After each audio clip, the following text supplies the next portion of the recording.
नमस्कार, जय श्री राम। कैसे हैं आप सब? मैं माफ़ी चाहता हूँ कि जनवरी के बाद मैं कोई भी वीडियो नहीं बना पाया बिकॉज़ मैं किसी चीज़ में उलझ सा गया था, कुछ काम ऐसे आ गए थे लाइफ में। तो बड़े दिनों बाद फुर्सत मिली है तो मैं कंटिन्यू करता हूँ अपने टॉपिक को विच इज़ कुंडली मिलान। देखिए देश में क्या हो रहा है सब जानते हैं। अतुल सुभाष का केस जनवरी का है, उसके बाद ऐसे ऐसे केसेस हुए कि वाइफ ने हस्बैंड को काट के ड्रम में डाल दिया, किसी ने अपने बॉयफ्रेंड से हस्बैंड को मरवा दिया, किसी ने जहर दे दिया। कुछ केसेस में लड़कों ने भी लड़कियों के साथ, हस्बैंड ने भी वाइफ के साथ गलत कर दिया, मार दिया। रिसेंटली केस आया। तो देखो ये सब चीज़ों से बचने का हमारे पास एक बहुत पुराना, हज़ारों साल पुराना टूल है जिसे कहते हैं कुंडली मिलान। भाई हमारे बड़े बुजुर्ग, हमारे दादे परदादे, इनकी शादियां ज़िंदगी भर चली। किसी किसी की ख़राब भी निकल जाती थी क्योंकि वहाँ पे फिर वही बात आ जाती थी कि कई लोगों की कुंडली ही नहीं थी तो मिलाएं कैसे। पर जिन लोगों की कुंडलियाँ मिलान होकर शादी हुई, ज़्यादातर वो शादियाँ टिकी और वो आज भी खुश हैं। हम देखते हैं 70-80 साल के भी कपल हैं जो सरवाइव कर रहे हैं। तो हमारे पास इतना बढ़िया टूल होने के बावजूद, लाइक हम कहते हैं कि हिंदू परंपरा में ये मिथ है, ये मिथ नहीं है। आज एआई है, एआई से आप बहुत सारी चीज़ें करते हो, तो ये भी एक kind of artificial intelligence kind of चीज़ थी कुंडली मिलान, जिसमें आप ये समझ लो कि पत्रिका देख के ही बता दिया जाता था कि भाई ये हस्बैंड वाइफ ठीक रहेंगे कि नहीं, खुश रहेंगे कि नहीं। तो बात सिर्फ इतनी सी समझने की होती है। फिल्मों के कारण ऐसा कल्चर आ गया कि मुझे तो लव मैरिज करनी, मुझे इस इंसान से प्यार है, जो होगा देखा जाएगा, हम शादी में जी लेंगे। या मैट्रिमोनियल साइट पे लड़का लड़की दिख गए, वहाँ पे कुंडली मिलान की इतनी इम्पोर्टेंस होती नहीं है। यहाँ इम्पोर्टेंस होती है वहाँ पे लड़की के लुक्स की और लड़के की इनकम की और फिगर की। या उसके अलावा भी समाज में ऐसा हो गया कि शादियां लोग अपनी मर्जी से करने लग गए और उसका परिणाम आप सब देख ही रहे हैं।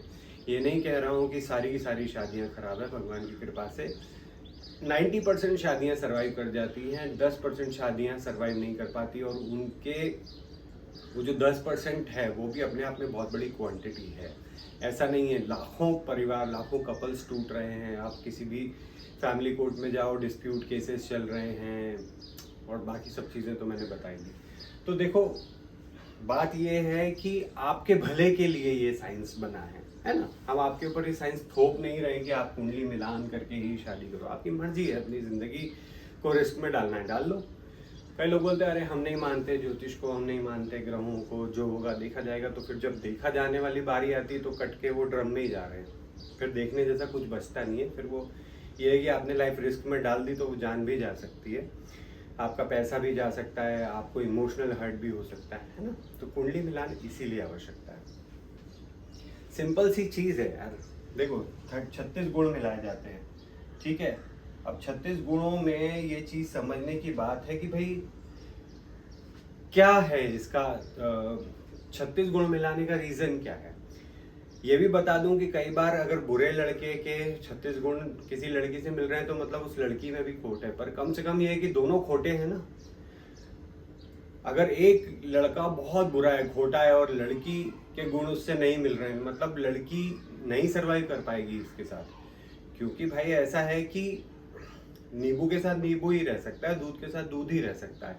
नींबू और दूध की शादी कराओगे तो फट जाएगा, फिर पनीर बनेगा, ठीक है। अब जिसको पनीर का शौक है कर ले शादी। क्या है इसको समझते हैं। देखिए 36 गुणों में डिवाइडेशन है।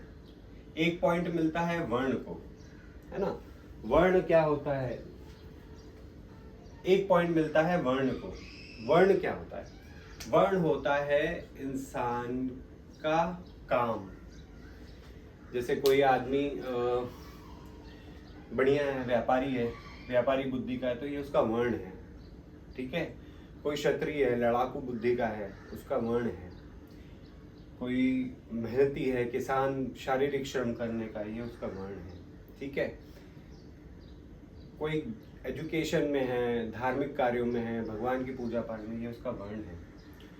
तो क्या होता है कि जब दो लोगों का वर्ण एक जैसा मिल जाता है तो एक पॉइंट मिलता है। जब दोनों का वर्ण मिलता है मतलब दोनों एक ही तरीके का काम करने वाले हैं। अगर दोनों आईटी वाले हैं तो दोनों आईटी वाले हैं। हम भी यही कंपैटिबिलिटी करते हैं ना, डॉक्टर की डॉक्टर से शादी कराओ, आईटी वाले की आईटी से कराओ, एक्टर की एक्टर से कराओ। क्यों? क्योंकि दोनों का काम सेम है। तो जब दोनों का काम सेम होता है तो क्या मिल जाता है हमें? 1 पॉइंट, कि दोनों का काम करने का तरीका सेम है। तो भैया 1 पॉइंट मिल गया। दोनों के बीच लड़ाई काम की नहीं होगी। वाइफ हस्बैंड के काम को समझेगी, हस्बैंड वाइफ के काम को समझेगा। वाइफ अगर गृहिणी भी है पर उसको आईटी का नॉलेज है तो समझ जाएगी कि मेरे हस्बैंड को कितना मेंटल प्रेशर झेलना पड़ सकता है। या डॉक्टर की वाइफ डॉक्टर होगी, या वो काम नहीं भी करी तो भी समझ जाएगी कि ये बेचारा 6 घंटे ओटी में बिता के आया है, इसको स्ट्रेस नहीं देने का है, उल्टा इसको ट्रीट करने का है। या हस्बैंड की वाइफ डॉक्टर है और वो समझता है डॉक्टरी को, तो वो उससे सवाल नहीं पूछेगा कि क्यों लेट आई, क्योंकि उसे मालूम है कि भाई क्लिनिक में लाइन लगती है रात के 11 बजे तक, तो किसी तरह वो जान छुड़ा के आई है क्लिनिक से। या हॉस्पिटल में कोई केस आ गया, रात बेरात जा रही है, रात के 2 बजे उठ के, तो उसके साथ गाड़ी लेके जाएगा कि जा तू भाई अपना काम कर। इसीलिए वर्ण मिलान बहुत जरूरी होता है। इसको 1 पॉइंट मिलता है। दो लोगों के कार्य की क्षमता को दर्शाता है। अब क्या होता है कि वर्ण मिलान में अगर 0 पॉइंट आ गया, मतलब क्या होगा? एक की काम करने की इच्छा ही नहीं है, एक बहुत वर्कोहॉलिक है, हो गई लड़ाई। एक ऐसी मान लो वाइफ है, वो ऐसी हो गई कि मुझे कोई काम नहीं करना, मुझे तो घर में सारे सुख चाहिए। और हस्बैंड जब काम कर रहा है तो उसे टोकते रहेगी, तुम्हारे पास मेरे लिए टाइम नहीं है। क्यों? वो वर्कोहॉलिक है ना, उसको काम करना है, उसको घर चलाना है, उसको अपने बीवी बच्चों का फ्यूचर सिक्योर करना है, अपनी लाइफ को भी मजे से जीना है। वाइफ को क्या है? बैठ के खाना है, मुझे ये चाहिए, मुझे वो चाहिए, मुझे यहाँ घुमा लो, मुझे वहाँ घुमा लो, मुझे कपड़े चाहिए, जूते चाहिए, रिश्तेदार की शादी में जाना है, सब कुछ चाहिए पर काम कुछ नहीं करना। घर की बाई भी लगा के दो, लड़ाई होगी ही होगी, डिस्प्यूट होगा ही होगा। इसीलिए वर्ण मिलान किया जाता है। निकम्मे को फिर निकम्मी मिलनी चाहिए, निकम्मी औरत है तो निकम्मा पति मिलना चाहिए। वो भी बोले कि हाँ ठीक है, काम करते हैं, घर की बाई लगा ले, मैं भी कोई काम नहीं कर रहा, मैं कौन सा काम कर रहा हूँ जो उसको बोल लूँ। तो जब पति खुद निकम्मा होगा, वो बीवी को क्या बोलेगा? पति खुद आलसी की तरह सोफे पे लेजी की तरह पड़ा रहेगा, कंप्यूटर पे काम कर रहा है, तो बीवी को क्या उसकी हिम्मत होगी बोलने की कि भाई झाड़ू लगा? या बीवी बोल दे कि जा बर्तन धो, तो उसको बुखार आ जाएगा, अरे मैं क्यों बर्तन धोऊं। वर्कोहॉलिक होंगे, दोनों का सेम वर्ण होगा तो क्या होगा? दोनों या तो लेजी होंगे या वर्कोहॉलिक होंगे। जब दोनों वर्कोहॉलिक होते तो भी बहुत अच्छा हो जाता है, दोनों लेजी होते तो भी अच्छा हो जाता है, क्योंकि फिर दोनों में से कोई एक दूसरे को जज नहीं कर रहा होता है। वर्कोहॉलिक होंगे तो भी जज नहीं करेगा, लेजी होंगे तो भी जज नहीं करेगा। तो ये 1 पॉइंट वर्ण का होता है। ठीक है, मैंने बता दिया वर्ण का मतलब होता है आपका पेशा। वश्य, वश्य होके मिलते हैं हमें 2 पॉइंट। और वश्य क्या होता है? इंसान की पर्सनालिटी को दर्शाता है। पर्सनालिटी क्या चीज़ है? कई लोग और एक्सप्रेसिव होते हैं, कई लोग एक्सप्रेसिव होते हैं, कई लोग इंट्रोवर्ट होते हैं। कई लोगों की पर्सनालिटी समाज में ऐसी होती है कि यार ये किसी भी उल्टे सीधे काम में नहीं है, अच्छे लोग हैं, अच्छा परिवार है। किसी की पर्सनालिटी ऐसी होती है कि अरे बाप रे, तो झगड़ालू, हर किसी का लूट के खा लेते, है ना। पर्सनालिटी होती है कि लोगों के रहने का तरीका, जीवन जीने का तरीका, दैट इज पर्सनालिटी। उसमें लुक्स भी आ जाते हैं। कई लोग बहुत गंदे तरीके से रहते हैं, कई लोग बहुत अच्छे तरीके से रहते हैं, तो ये भी पर्सनालिटी है। अब क्या होगा कि अब शादी हो गई, पत्नी तो बहुत सजी सुंदर, बिल्कुल ऐसी बन के निकल रही है, बन ठन के कि हर कोई इसको देख रहा हो। पति ऐसे से चप्पल पहन ली, चड्डी पहन ली, दाढ़ी बड़ी है, बाल कटे नहीं है, पर्सनालिटी मैच नहीं हो रही है। ठीक है, पत्नी बहुत एक्सप्रेसिव है, उसको सोशल सर्कल बनाना पसंद है, और पति बहुत इंट्रोवर्ट है, उसको किसी से बात करना ही नहीं पसंद है। क्या हो गया? लड़ाई झगड़ा होगा, कोर्ट कचहरी होगी, डिवोर्स होगा। उल्टा कर लो, पति बहुत एक्सप्रेसिव है, बहुत लुक में अच्छा है, अपने आप को मेंटेन रखता है, और पत्नी ऐसी सी रहती है, बिल्कुल गंदी सी, क्या होगा? लड़ाई होगी सी। क्यों? उस पत्नी को जेलसी होगी, जब भी उसका हस्बैंड किसी भी और सुंदर स्त्री से बात करे, उसे जेलसी होगी। जेलसी होगी कि अरे तुम तो बहुत औरतों से बात करते हो। अरे भाई, समाज है, सबसे बातचीत करके मिलना रहना पड़ता है। नहीं नहीं नहीं नहीं, वो बड़ी सुंदर है ना, इसलिए। तो भैया इन चीज़ों से बचने के लिए वश्य को 2 पॉइंट दिए हुए हैं। अगर इसमें से 1 मिलता है तो 50-50, इसमें से 0 मिलता है तो शादी मत करो, क्योंकि आपकी पर्सनालिटी जो है उससे सामने वाले की पर्सनालिटी मैच ही नहीं कर रही है। लोग करते हैं ना आजकल, मैट्रिमोनियल साइट पे लोग मीटिंग करते हैं एक दूसरे की पर्सनालिटी को समझने के लिए, रेस्टोरेंट में खाना खाने जाते हैं, कपड़े देखते हैं, एक दूसरे का बातचीत तरीका देखते हैं। कुछ मत देखो, वश्य देख लो, 2 पॉइंट मिल रहे हैं तो कर लो। फिर आता है तारा, ये होता है भाग्य, इसको मिलते हैं 3 पॉइंट। अब भाग्य क्या है? लड़का और लड़की ने शादी की, अब लड़के को चाहिए प्रोफेशनल ग्रोथ, लड़की को चाहिए मटेरियलिस्टिक ग्रोथ। अगर भाग्य मिल रहा है दोनों का तो भाग्य से सब मिल जाएगा। लड़की को सारी चीज़ें मिल जाएंगी। एक स्त्री को क्या चाहिए होता है आपको पता ही है, उसको सारी चीज़ें मिल जाएंगी, घर, गाड़ी, लग्जरी, कपड़े, जूते, रिश्तेदार, नाचना गाना, खाना पीना, मौज। लड़के को क्या चाहिए? Professional growth, social growth. दोनों को दोनों मिल जाएगा। अगर भाग्य आधा है तो 50-50 मिलेगा, भाग्य 0 है तो ना करें, क्योंकि भाग्य साथ ही नहीं देगा। अब आपने ऐसे पार्टनर से शादी कर ली, लड़की ने, जिसका जहाँ भाग्य साथ नहीं दे रहा है तो लड़की को कुछ नहीं मिलने वाला। या लड़के ने ऐसी लड़की से शादी कर ली, ना भाग्य साथ नहीं दे रहा, कुछ नहीं मिलने वाला, घर से अलग हो जाएगा। अच्छे खासे खाते पीते खानदान का लड़का, घर में डिस्प्यूट हो जाएंगे, उसको उस लड़की के साथ वैसे ही सर्वाइव करना पड़ेगा, एक लो लेवल की लाइफ। या लड़की अच्छे खासे खानदान की है और उसका भाग्य नहीं मिल रहा उस लड़के के साथ, तो शादी करके वो भी लो लेवल की लाइफ जिएगी। ये बनता है किसी का कारण डिस्प्यूट का। बेसिकली डिस्प्यूट के सारे कारण मैं आज बता दूंगा मैरिटल लाइफ में क्या होता है। योनि, सबसे बड़ा इशू। यौन सुख, सेक्सुअल कंपैटिबिलिटी। आजकल तो चल रहा है कहाँ, लोग मैट्रिमोनियल साइट पे मिलते हैं, होटल का रूम बुक करते हैं, एक दूसरे का सेक्सुअली कंपैटिबिलिटी भी चेक कर लेते हैं कि भाई मज़ा आएगा कि नहीं आएगा, क्या ज़रूरत है वो करने की। यहाँ देख लो ना, यौन सुख योनि में कितने पॉइंट मिल रहे हैं, 4 में से 4 मिल रहे हैं, बहुत अच्छी कंपैटिबिलिटी रहेगी। ये मैं डिटेल में अभी एक टॉपिक पे मेरा डिटेल वीडियो बनने वाला है। वर्ण क्या होता है, वश्य क्या होता है, तारा, योनि, इस पे डिटेल्ड कि योनि कैसे मैच होती है या वर्ण कैसे मैच होता है। अभी तो मैं सिर्फ पॉइंट्स बता रहा हूँ, अभी मैं डिटेल्ड सब 8 वीडियो और बनेंगे। तो योनि सुख, 4 पैर के जानवर अगर आपकी योनि में आते हैं, दोनों का 4 पैर का एक योनि में बेसिकली काउंट होता है कि क्या जानवर आ रहा है। तो योनि सुख अगर आप दोनों का बढ़िया है, दोनों की सेक्सुअल कंपैटिबिलिटी अच्छी रहेगी, और ये मैरिज का सबसे बड़ा कारण है आज की तारीख में। और मैरिटल डिस्प्यूट का, क्यों वाइफ हस्बैंड से सेटिस्फाइड नहीं है, बाहर सुख ढूंढ रही है, फिर बॉयफ्रेंड मिलता है, हस्बैंड को मार के ड्रम में डाल देते हैं।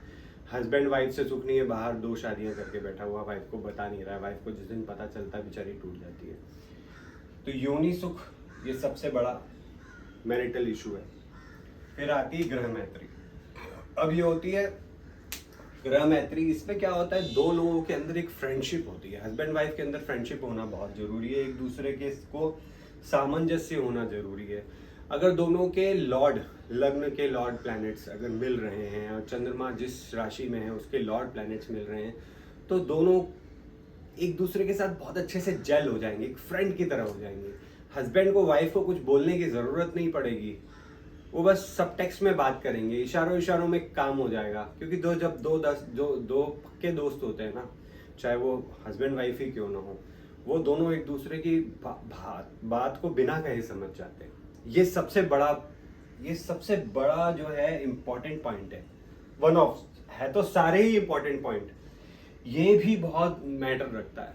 हस्बैंड वाइफ कहीं घूमने गए, कोई सामान खरीदने गए, बजट में नहीं आ रहा है, हस्बैंड ने सिर्फ वाइफ को देखा, वो बोले कि हाँ यार सही बात है यार, अपने बजट में नहीं आ रहा, काय को लेने का। अब वहाँ लड़ाइयाँ क्या होती है, हस्बैंड बोलता है मेरे बजट में नहीं है, वाइफ बोलती है तुम्हारे बजट में फिर है क्या, मेरे से शादी क्यों की। मतलब दोनों के ग्रह नहीं मिल रहे हैं। वाइफ रूलिंग है, मेरे को ये चाहिए तो चाहिए, हस्बैंड बोलता है अरे मैं कहाँ से लाऊं भाई, मेरी सैलरी 50,000 है, तू 50,000 का आइटम ही गिफ्ट मान रही है, 1 महीने की सैलरी चली जाएगी। या हस्बैंड है ऐसा, मैं नहीं जानता, मेरे को ये खाना है तो ये खाना है, बना के दे। वाइफ बोल रही है दिन भर का काम कर रही हूँ, घर का साफ किया, बच्चे देखे, अब मेरे में हिम्मत नहीं है, तू तो मेरे लिए खाना भी नहीं बना सकती, तेरे को मेरा खाना बनाने में बुखार आ रहा है। क्यों? ग्रह मैत्री नहीं है। एक रूलिंग प्लैनेट है और एक वो वाला प्लैनेट हो गया, कौन सा, सुनने वाला। एक कूल है, काम है, लविंग प्लैनेट है, एक रूलिंग है, क्रूअल प्लैनेट है। ग्रह मैत्री नहीं मिली, बजेगी, जूता बाजेगा घर में, और एक अन्याय करेगा दूसरा सहेगा। पॉइंट ध्यान रखिएगा। अब गण मिलान में क्या होता है, दोनों के गुण मतलब क्या होता है, लोगों का कैरेक्टर। अच्छे गुणी लोगों की शादी अच्छे गुणी लोगों के साथ होनी चाहिए। अगर मान लो दोनों में से एक शराबी है, नशेड़ी, आजकल तो लड़कियां भी शराबी नशेड़ी होती है, पहले तो सिर्फ लड़के होते थे। मान लो लड़की बहुत शराबी नशेड़ी उसको मांसाहार पसंद है, क्लब्स में जाना पसंद है, और लड़का बोलता है भाई मुझे घर में रहना, घर में पार्टी करना, लोगों के साथ बैठना पसंद है, मैं शराब नहीं पीऊँगा, मैं मांस नहीं खाऊंगा। खत्म, गुण नहीं मिल रहे, हो गई लड़ाई। भौतिक समृद्धि, अब जब घर में दोनों के गुण नहीं मिल रहे हैं, एक खर्चीला है एक सेविंग वाला है, कैसे भौतिक समृद्धि होगी, कैसे फाइनेंस बनेगा? जब दोनों की सोच एक जैसी होगी कि हाँ यार हमें घर भी चलाना है, लाइफ को भी इंजॉय करना है और फाइनेंशियल सेविंग्स भी करनी है। One of the important point, सारे इम्पोर्टेंट है, इसको मिलते 6 पॉइंट, अगर 6 में से 6 मिल गए तो बल्ले बल्ले, कम मिले उतना फाइनेंस कम होगा, 0 मिल गए तो शादी ना करें। समझ गए? अब मोस्ट इंपॉर्टेंट थिंग, लव, भ्रकुट, दिस इज लव, प्रेम। जहां प्रेम होता है ना, ये सारी चीजें छोटी हो जाती है। पर प्रेम सच्चा होना चाहिए। प्रेम सिर्फ फिजिकल नहीं होता है कि लड़के को लड़की की ब्यूटी से ही प्रेम है, तो बस जब उसको सेक्स चाहिए तब उसको अपनी बीवी की याद आई, भोग लिया, बात खत्म हो गई। उसके बाद वो बीमार है, उसके पास पैसे हैं या नहीं है, उसकी इच्छाएं पूरी हो या नहीं है, मान लो कि आपकी ससुराल से नहीं बनती और आपने भी बोल दिया आज के बाद तुम माँ बाप के घर नहीं जाएगी, ये कैसा प्रेम है भाई? या लड़की की सास से बच गई तो बोलेगी आज के बाद तो अपनी माँ से नहीं मिलेगा, तेरी माँ घर नहीं आनी चाहिए, ये कैसा प्रेम है? सॉरी, ये प्रेम नहीं है, दिस इज सेल्फिशनेस। तुम्हारे रिश्ते नहीं बन रहे हैं उसके चक्कर में तुम अपने पार्टनर को बोल रहे हो कि तू भी उससे बात नहीं करेगा, ये सबसे बड़ी मूर्खता है। एक अपने आप को एक पेड़ से काट के एक छोटा सा पौधा बनाने वाला काम है। अगर कोई हस्बैंड अपनी वाइफ को बोलता है ना कि अपने मायके से रिश्ता तोड़ दे और सिर्फ मेरी बन के रहे, वो मूर्ख आदमी है। कोई लड़की अपने पति को बोलती कि अपने माँ बाप से रिश्ता तोड़, भाई बहन से, दोस्तों से, और तू मेरे साथ सर्वाइव कर, मूर्ख लड़की है। क्योंकि वो उसको उस हरे भरे पेड़ से निकाल के उस डगाल को तोड़ के कह रही है अलग से लगा ले, वो कैसे पनपेगा? कुछ नहीं पनपेगा, आखिर में मर जाएंगे, वो रिश्ता खत्म हो जाने वाला है। जितने भी लोग बड़े परिवारों से अलग होते हैं झगड़ा करके और बाद में अपनी पूरी जिंदगी स्ट्रगल में निकालते हैं, क्योंकि कोई साथ देने वाला नहीं है। हंसी खुशी, बीमारी, सुख दुख, हर वक्त परिवार ही काम आता है। तो खत्म, प्रेम ही नहीं है।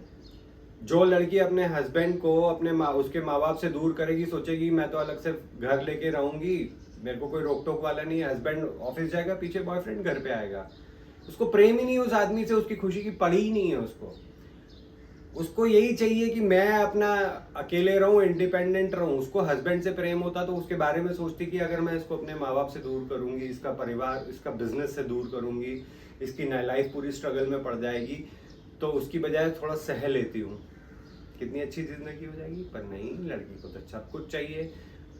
लड़के को बोलेगी माँ बाप से पैसा ले, अलग फ्लैट ले, अलग गाड़ी ले, हम अच्छी से लाइफ जिएंगे, और फिर जैसे लड़का ऑफिस गया पीछे से बॉयफ्रेंड कर लिया।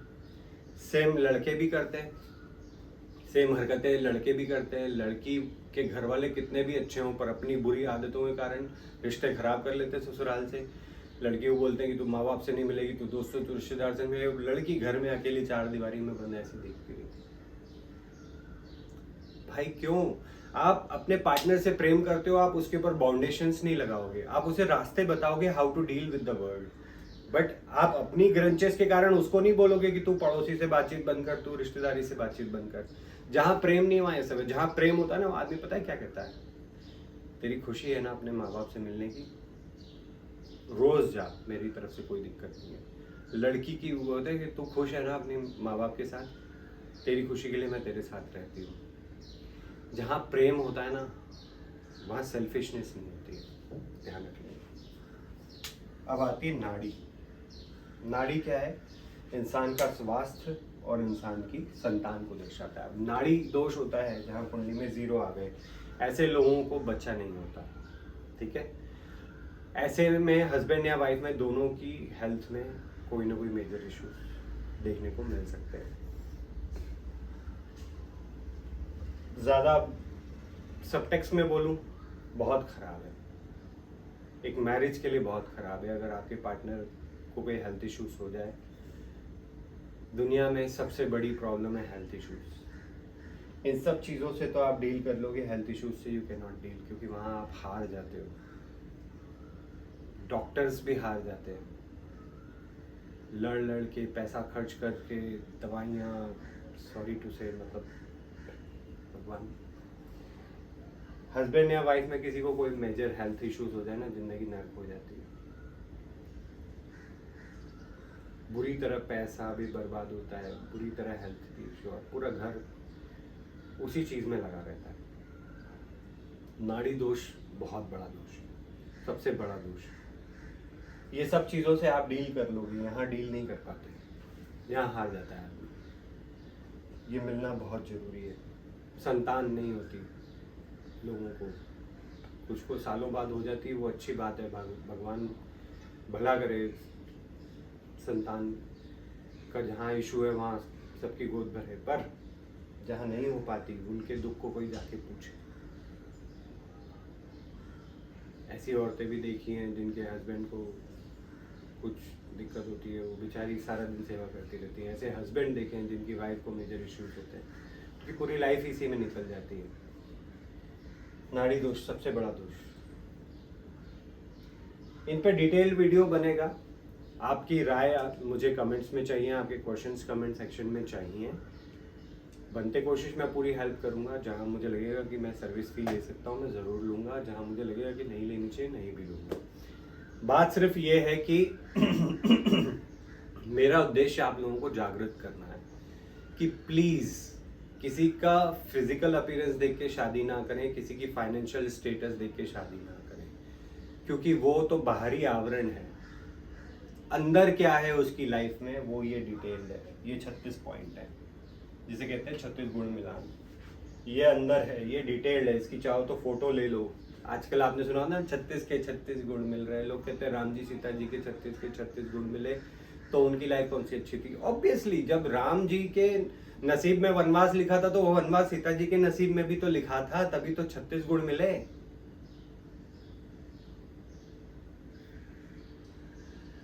राम जी की लाइफ में स्ट्रगल लिखा था तो वो स्ट्रगल सीता जी की लाइफ में भी तो लिखा था, सीता मैया की, तभी तो स्ट्रगल मिले।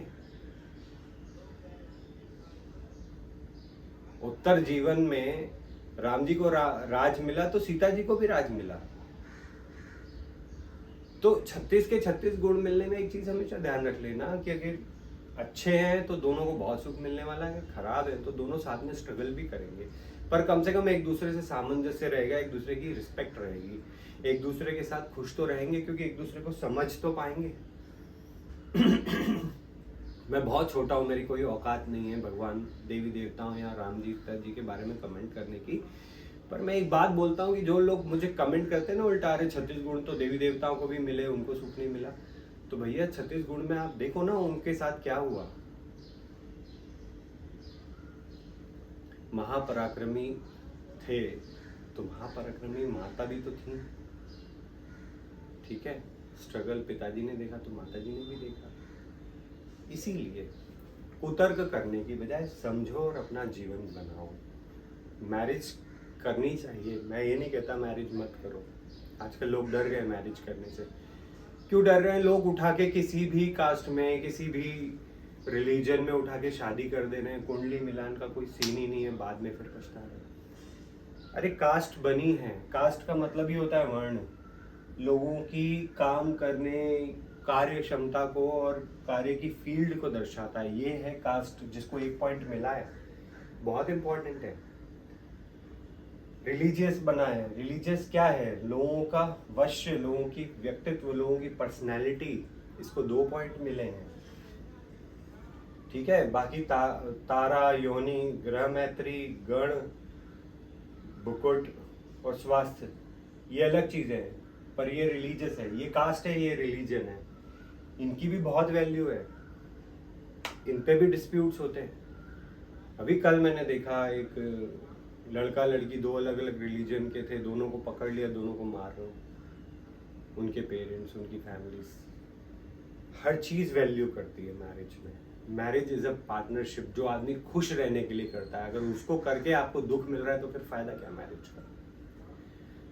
सो समझिए, और कुछ गलत बोल गया हूँ तो प्लीज़ इग्नोर कीजिएगा, बिकॉज भावनाओं में बह जाता हूँ मैं, परंतु मेरी बातों में गहराई और सच्चाई है। जय श्री राम।